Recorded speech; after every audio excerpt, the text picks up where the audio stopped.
Katulad ng nabagit namin kanina, importante ang araw na ito para sa mga magpapafile at magbabayad ng kani-kanilang income tax returns. Deadline po ngayon at wala ng extension pa. Kasama naman natin ngayon si President Pia Lago na nasa Bureau of Internal Revenue sa mga sandaling ito. Magandang hapon sa iyo, Pia.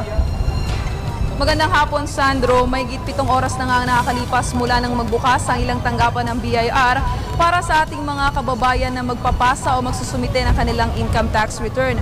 Dito sa BIR Quezon Avenue branch, dagsa at buhos ang tao para sa pagbibigay ng kanilang ITR pero hindi naman nababawasan ang puwersa ng BIR. Komportable ang mga taxpayers dahil may sapat silang masisilungan. Meron ding taxpayers help desk na tutugon sa tanong ng mga ng buwis. At Sandro, para doon sa mga papupunta pa lamang, although nabanggit ko na ito kanina, uulitin ko na lang. Merong isang form that is color red. Yung color red na yon ay para sa mga empleyado na hindi naman nagtatrabaho sa kahit anong government agency. Samantalang yung blue form ay para naman doon sa mga empleyado ng government agency.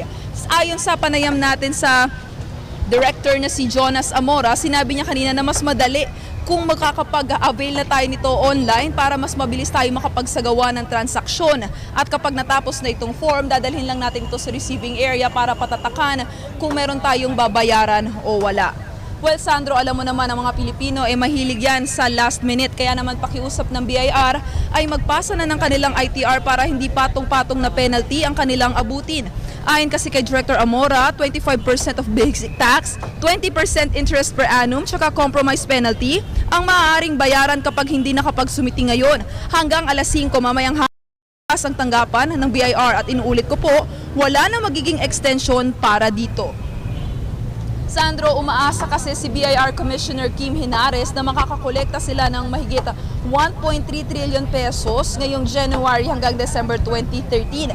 Mas malaki ito kumpara last year na umabot lang sa 1.006 trillion peso lamang.